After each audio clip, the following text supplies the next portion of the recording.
Good morning everyone, dear second year. आज आपका paper है सेकंड, असेसमेंट फॉर लर्निंग। मैं आपको पढ़ा रही थी मध्यमान की मीन क्या होता है। जब हम मीन पढ़ते हैं तो मैंने आपको बताया था संख्याओं के जोड़ को उसकी ही संख्या से भाग देने पर जो मान प्राप्त होता है उसे क्या कहते हैं, मीन या मध्यमान कहते हैं। मैंने आपको मध्यमान का अर्थ बता दिया, मध्यमान कब प्रयोग किया जाता है ये बताया। सबसे शुद्ध मान होता है मध्यमान। जब हम गणना करते हैं सांख्यिकी में, तो चाहे बहुलक हमें याद करना हो, मध्यांक याद करना हो, परमाणिक विचलन याद करना हो या कोरिलेशन सहसंबंध याद करना हो, सभी के लिए हमें सबसे पहले मध्यमान मीन निकालना जरूरी है। अब हम पढ़ेंगे मध्यमान की विशेषताएं। फर्स्ट है मध्यमान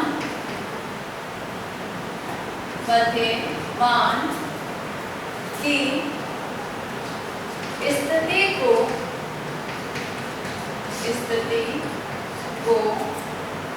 दिए हुए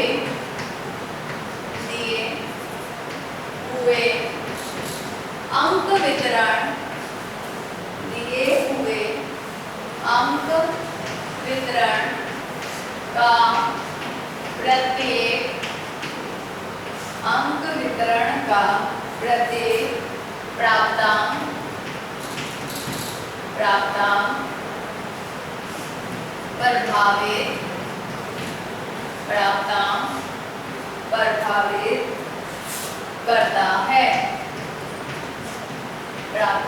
प्रभावित करता है। सेकंड है दिए अंक वितरण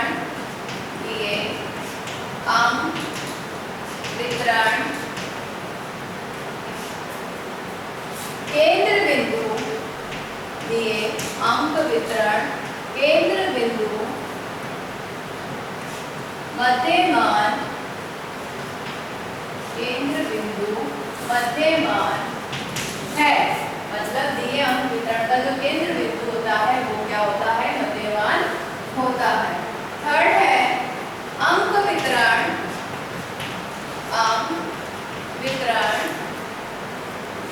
के छोरों पर स्थित मध्यमान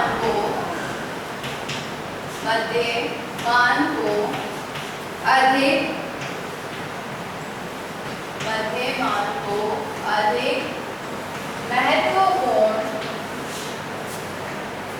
अधिक महत्वपूर्ण ढंग से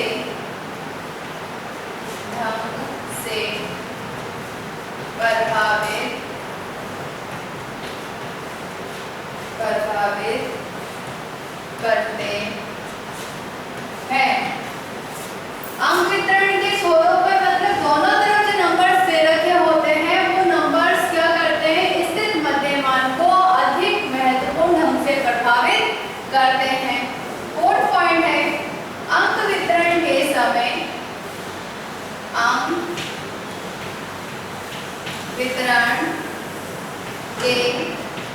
सभी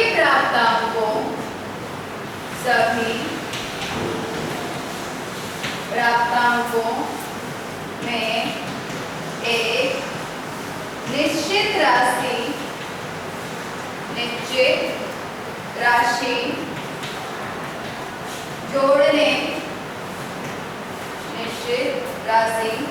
जोड़ने या घटाने से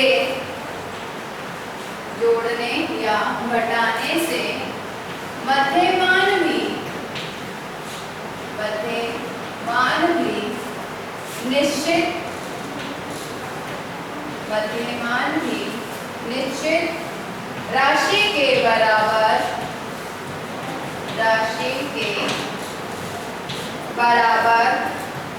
बढ़ या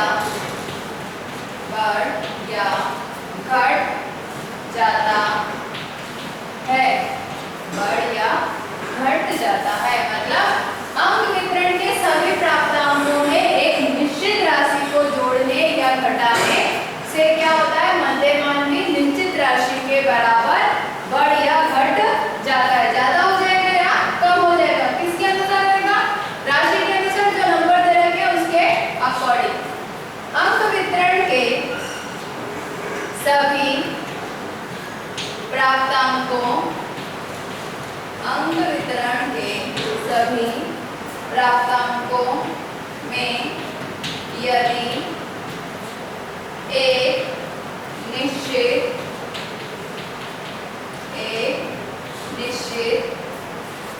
राशि से गुणा किया जाए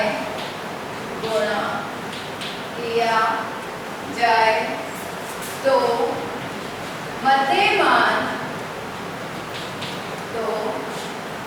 मध्यमान में भी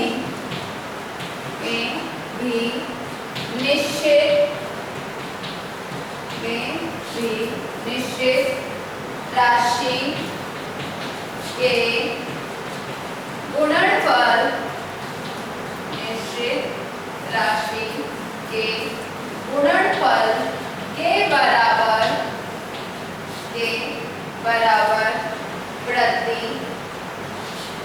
वृद्धि हो जाती है। जब अंक वितरण दे रखा होता है तो सभी प्राप्तांकों में यदि एक निश्चित राशि से हम गुणा कर रहे हैं, चाहे तो हम निश्चित राशि को जोड़ रहे हैं या घटाने पर, या निश्चित राशि को गुणा करने से जो मध्यमान में भी निश्चित राशि के गुणनफल के बराबर वृद्धि क्या होगी? ज्यादा बढ़ जाएगा। यहाँ पर जोड़ने पे तो बढ़ेगा और घटाने पे क्या देगा? कम हो जाएगा। गुणा करने पे जो राशि दे रखी है उसको गुणा करने पे जो गुणनफल है वो क्या हो जाएगा? बराबर आगे हो जाएगा, ज्यादा हो जाएगा। 6 पॉइंट है मध्यमान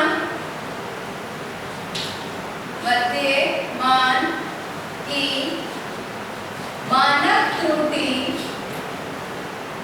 मानक त्रुटि मध्यांक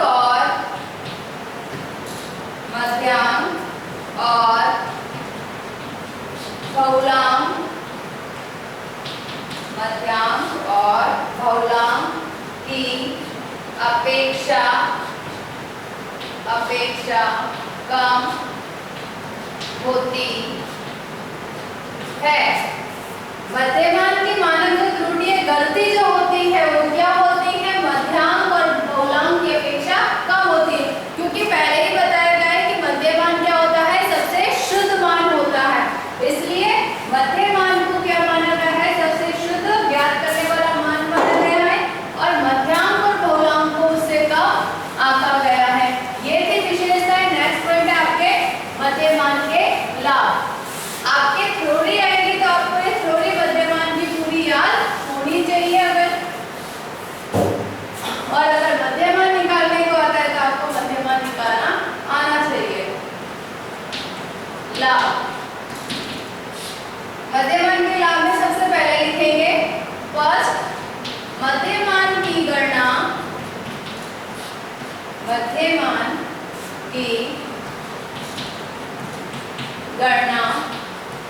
सरल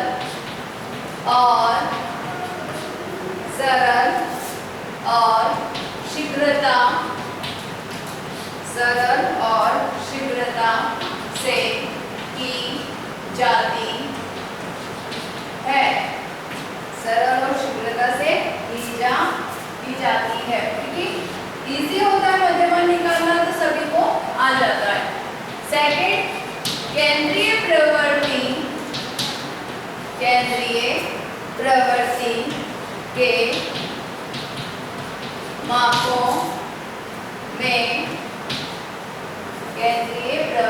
के मापों में सर्वाधिक शुद्ध मान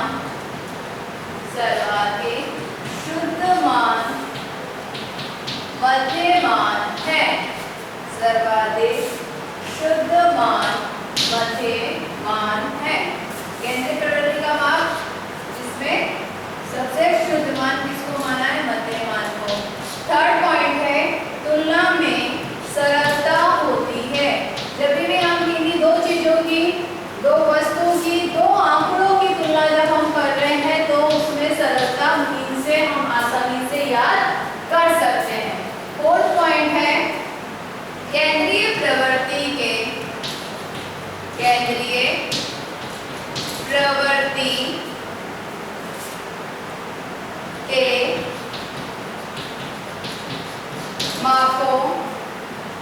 में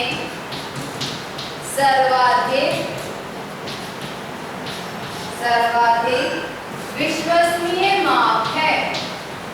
विश्वसनीय माप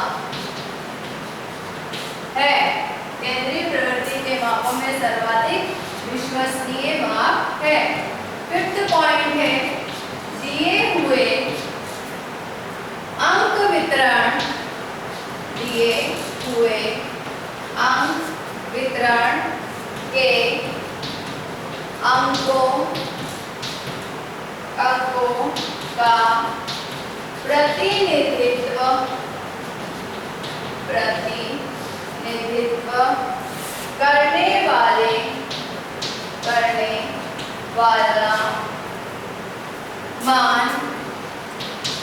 करने वाला मान मध्यमान है। दिए हुए अंक वितरण के अंकों का प्रतिनिधित्व करने वाला मान मध्यमान है। ये थे इसके लाभ। अब है मध्यमान के दोष।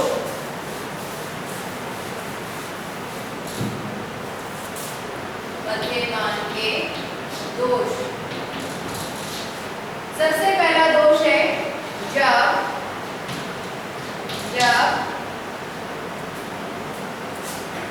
दिया हुआ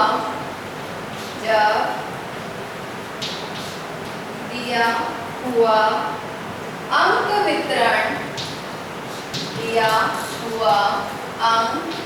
वितरण अपूर्ण हो तो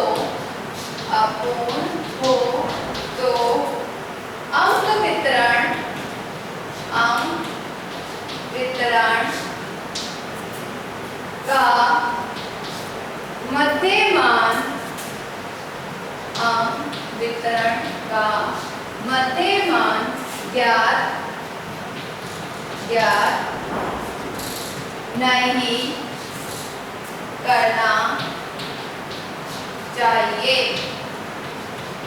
मतलब जब दिया हुआ अंक वितरण अपूर्ण होता है, मतलब अधूरा होता है, तो अंक वितरण का जो मान होता है वो मध्यमान ज्ञात नहीं कर सकते हैं हम उस अंक वितरण के माध्यम से। फिर सेकंड है जब अंक वितरण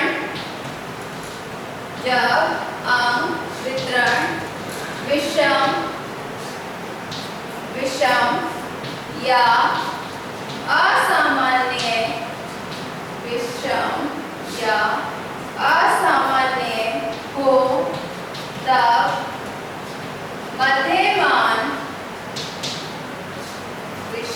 असामान्य हो तब मध्यमान की अपेक्षा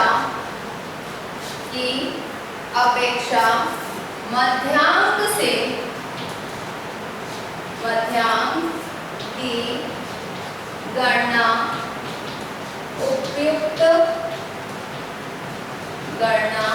उपयुक्त रहती है। मतलब जब अंक वितरण विषम या असामान्य होता है, विषम या क्या है, असामान्य है, तब मध्यमान की अपेक्षा मध्याह्न की गणना उपयुक्त रहती है। तो ये थे लाभ और दोष। अब मैं कराती हूँ अव्यवस्थित विधि। पहले सूत्र लिखवा देती हूँ आपको। मध्यमान के 3 सूत्र होते हैं। अव्यवस्थित अंक वितरण से मध्यमान, व्यवस्थित अंक वितरण से मध्यमान, उसमें दीर्घ और संक्षिप्त, लॉन्ग मेथड और शॉर्ट मेथड दोनों होते हैं। फर्स्ट आएगा अव्यवस्थित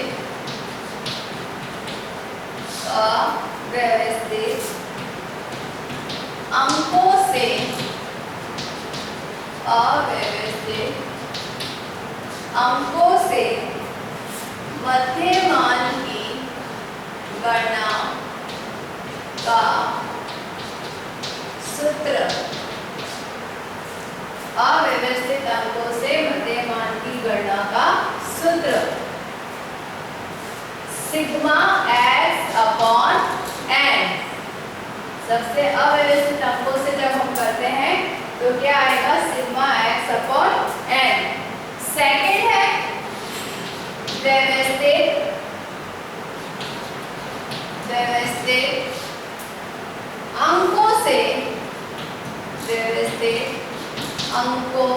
से मध्यमान की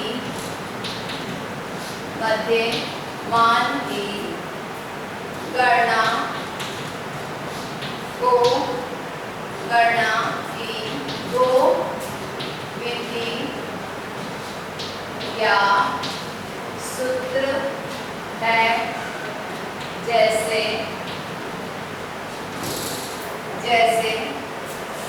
long method,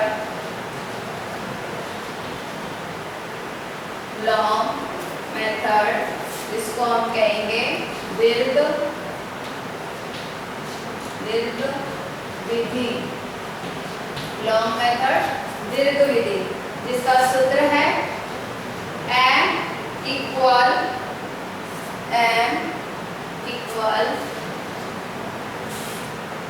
sigma fx upon n। ये जो साइन का इसको हम कहते हैं सिग्मा, और fx अपॉन n। दूसरा है शॉर्ट मेथड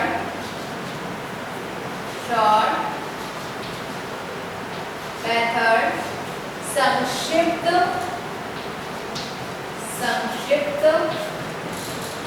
विधि। इसका सूत्र है m equal am plus bracket sigma fd upon n multiply ci। दोनों में 3 मेथड है। अव्यवस्थित अंकों से जब मध्यमान की गणना करनी है, अगर 2 नंबर में हमारे से मध्यमान पूछा जाएगा तो हमारे से मध्यमान 2 नंबर के क्वेश्चन में ये वाला सवाल हमें आएगा। अव्यवस्थित अंकों से मध्यमान की गणना करना हमारा किसमें आएगा? 2 नंबर के सवाल में आएगा। व्यवस्थित अंकों से मध्यमान की गणना करना हमारा 6 नंबर में भी आ सकता है, और हमें प्रमाणित विचलन अगर याद करना है 10 नंबर में, तब भी हमें मध्यमान की गणना इसी नंबर से करनी होगी। इसके 2 सूत्र हैं, आप दोनों में से किसी से भी मध्यमान याद कर सकते हैं, लॉन्ग मेथड से और शॉर्ट मेथड से। मैं आपको तीनों ही मेथड से सवाल समझाऊंगी कि तीनों ही मेथड से सवाल किस तरीके से होता है। सबसे पहले हम लेंगे अव्यवस्थित अंकों से मध्यमान की गणना।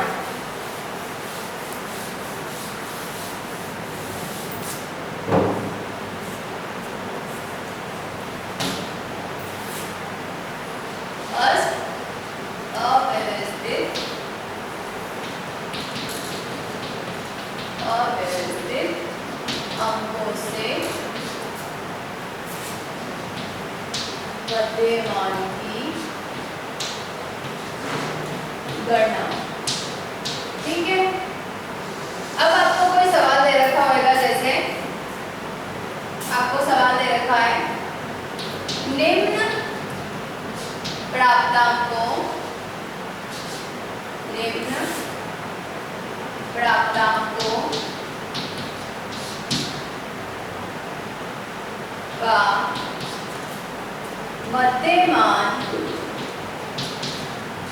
प्राप्तांकों का मध्यमान ज्ञात कीजिए।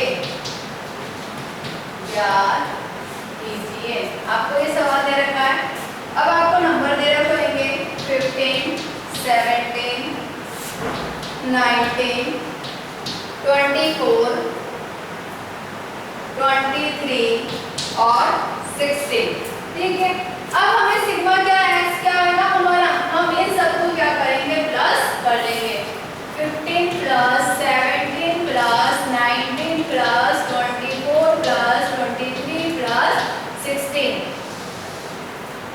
एंड क्या आएगा?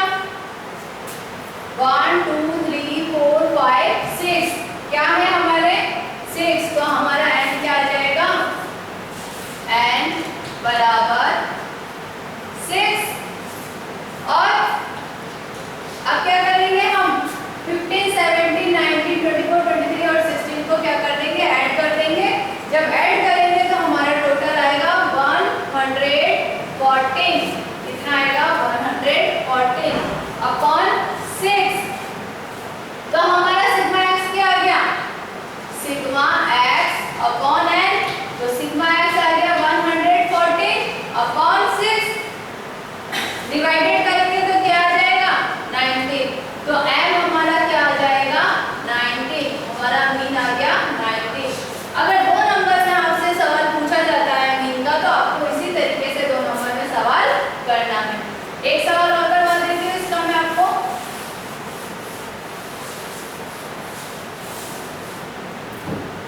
जैसे आपको सवाल दे रखा है क्वेश्चन सेकंड, मनोविज्ञान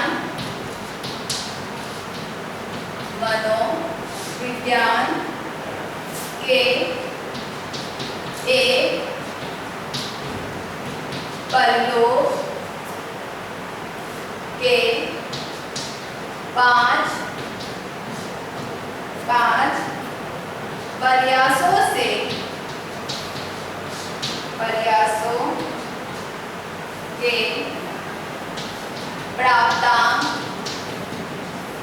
प्रयासों के प्राप्तांक निम्न प्रकार से प्राप्त हुए इन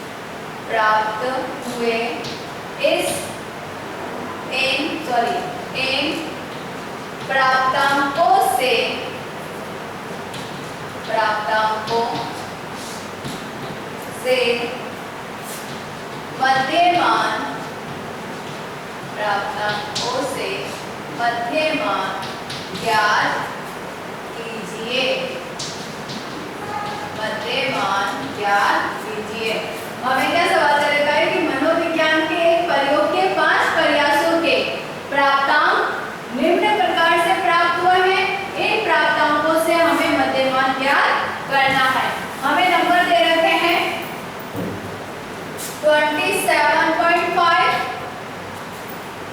28.4, 24.4,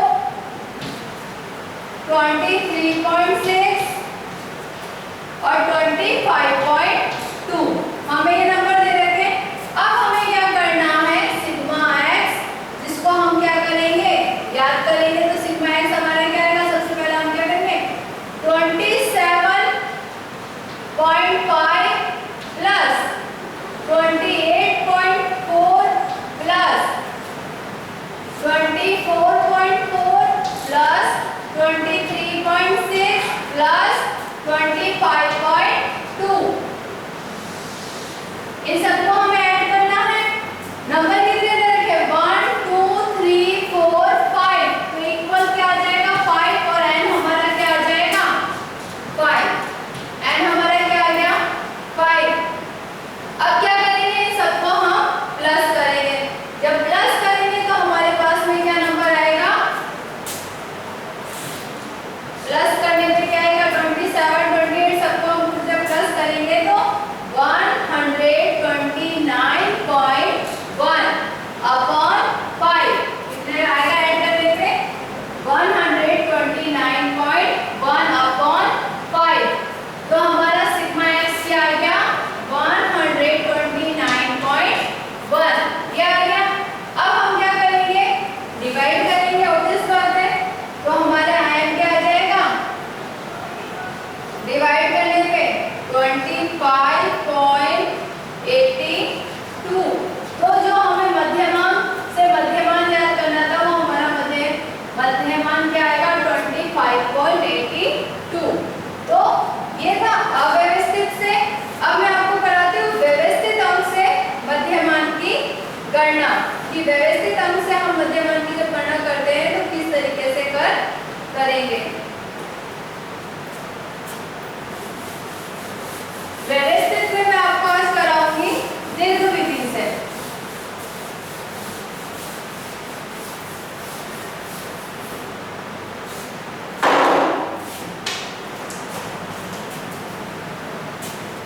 सेकंड, व्यवस्थित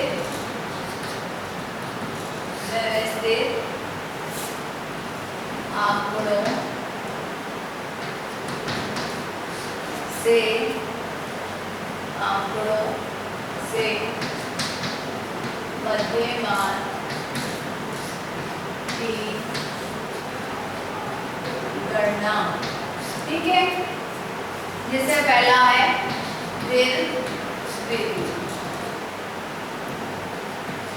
दीर्घ विधि मतलब लॉन्ग मेथड। लॉन्ग मेथड का सूत्र क्या है, जब हम सूत्र देखते हैं तो m बराबर सिग्मा fx अपॉन n। ठीक है, m का मतलब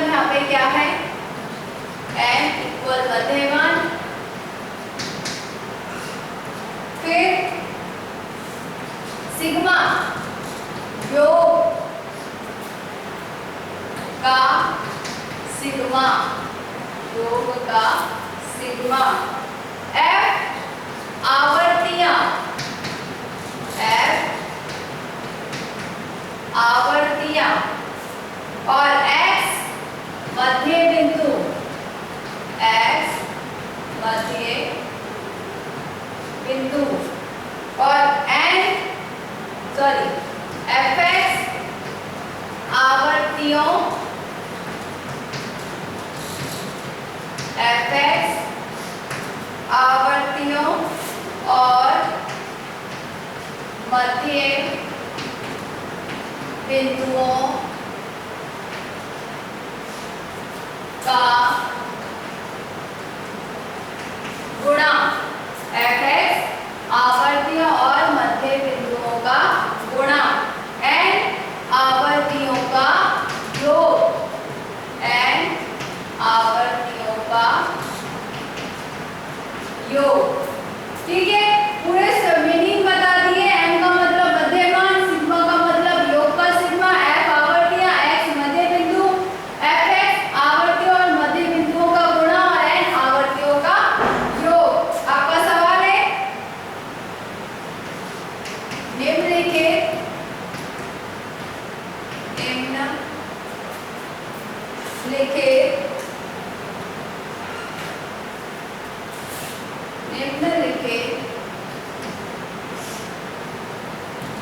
अंकों से मध्यमान ज्ञात कीजिए। निम्नलिखित अंकों से मध्यमान ज्ञात करना है। आपको सवाल दे रखा है CI F, ठीक है।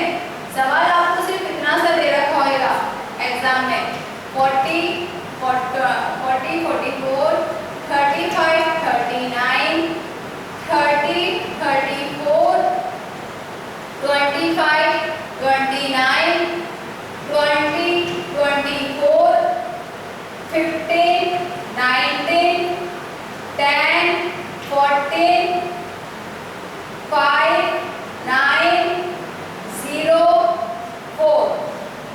आपको नीचे से CI प्राप्तांक दे रखे हैं, आवर्ती दे रखी है, आपको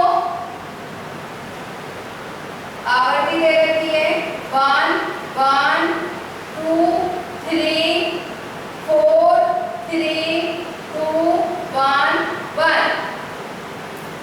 अब आपको क्या करना है, आपको सवाल से कितना सा दे रखा होगा, निम्नलिखित अंकों से मध्यमान ज्ञात कीजिए। CI आपको दे रखा होगा और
अब x आ गया तो हमें क्या करना है, नेक्स्ट हमारी टेबल के अंदर देखिए, देखो हमें m पता है, हमारा सूत्र का आ गया सिग्मा, हमें मालूम है जब हम टोटल करेंगे सिग्मा fx का, f हमें आ गया, f हमारे पास है, x हमारे पास है, हमें अब क्या करना है, f मल्टीप्लाई x, तो जब f मल्टीप्लाई x करेंगे तो इन दोनों को हम मल्टीप्लाई करेंगे, 42 37, 32 को 2 से मल्टीप्लाई करेंगे तो क्या आएगा 64, फिर 3 को 27 से मल्टीप्लाई करेंगे तो क्या आएगा 71, 22 को 4 से मल्टीप्लाई करने पे 88, 17 को 3 से मल्टीप्लाई करेंगे तो क्या आएगा 73 सा 51, 12 को 2 से मल्टीप्लाई करेंगे 24, 7 को 1 से मल्टीप्लाई करेंगे 7 और 2 को 2 से मल्टीप्लाई करेंगे तो क्या आएगा 2। अब हमें क्या करना है, जोड़ेंगे, टोटल लिखेंगे सिग्मा, नीचे लिखेंगे सिग्मा एफ एक्स, क्या लिखेंगे सिग्मा एफ एक्स, और इन सबको क्या कर देंगे टोटल करेंगे, तो सिग्मा एफ एक्स हमारा क्या आएगा, इन सबको टोटल करने पे 386, कितना आएगा 386, तो हमारा सिग्मा एफ एक्स हमें मिला है 386, और n हमारे पास पहले आ चुका है, हमारे पास 18, ठीक है। अब हमारा सूत्र क्या है, फॉर्मूला क्या है, m equal sigma F x upon n, हमारा फॉर्मूला यही है दीर्घ विधि से, तो अब हम क्या लिखेंगे 386 अपॉन 18, 386 अपॉन 18, जब डिवाइड करेंगे तो आएगा हमारे पास है 21.444, जिसको हम लिखेंगे m इक्वल 21.44, आंसर क्या आ जाएगा, ये हमारा आंसर। तो एक बार वापस से मैं रिवाइज करा देती हूँ कि निम्नलिखित अंकों से हमें जो सवाल दे रखा होगा, हमें CI और F दे रखा होगा क्वेश्चन में, जिससे हमें क्या करना है, मीन याद करना है। मीन हम किसी भी विधि से याद कर सकते हैं, व्यवस्थित की दो जो विधियां हैं उनमें से किसी से याद कर सकते हैं। अव्यवस्थित के लिए तो सिर्फ नंबर दे रखे होंगे, हमें इस तरीके से CI नहीं दे रखा होगा। सबके मीनिंग बता दिए, x का मतलब हमें मध्य बिंदु याद करना है, तो हमें CI दे रखा, उसका मिड पॉइंट हमें याद करना है। फिर f हमें दे रखा होगा, आवर्ती हमें दे रखी है, आवर्ती जब हम सबको टोटल कर देंगे तो n का मीनिंग आ जाएगा आवर्तियों का योग, हमें n प्राप्त हो जाएगा। फिर x जब हमें निकल जाएगा तो हम दोनों को f को और x को मल्टीप्लाई करेंगे तो fx हो जाएगा। fx आने के बाद में हम इन सबका क्या कर देंगे, योग कर देंगे, सबको जोड़ देंगे, जोड़ने में हमें सिग्मा fx हमें प्राप्त हो जाएगा, सीधा सा है, सिग्मा fx प्राप्त हो गई 18, जो हमें n हमारा आया उससे हमें इसको क्या करना है, डिवाइड करना है। तो ये है दीर्घ विधि से मध्यमान की गणना। आपको मैं रेखा के प्रश्न देती हूँ, दोनों ही विधि से आपको क्या करने हैं, का प्रश्न करने हैं, और नेक्स्ट वीडियो में मैं आपको मध्यमान दीर्घ विधि से याद करवाना सिखाऊंगी। होमवर्क लीजिए आप, पहला क्वेश्चन है होमवर्क में,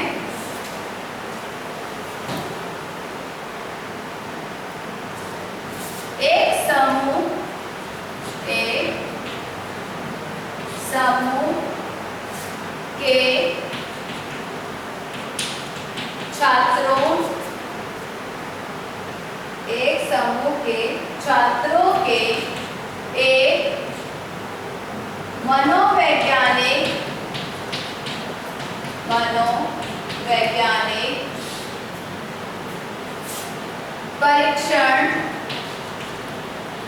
परीक्षण में निम्न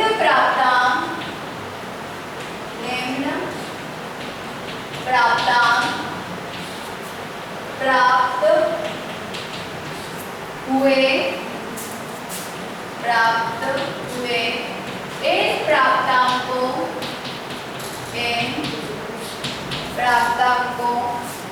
का मध्यमान ज्ञात कीजिए। नंबर है आपके 60, 75, 65, 77, 61, 74, 63, 68, 67 और 65। दूसरा क्वेश्चन है आपका होमवर्क का, निम्नलिखित अंकों से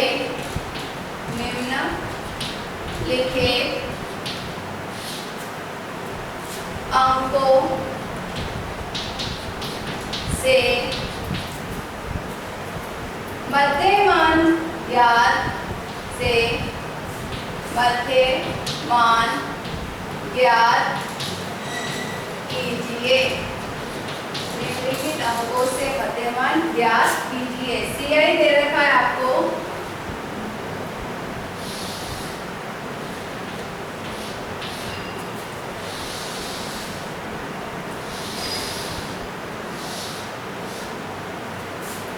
थर्टी 37, 3, 34, 35, 4, 32, 33, 5, 30, 31, 8, 28, 29, 9, 26, 27, 8, 24, 25, 6, 22, 23, 5 और लास्ट है 20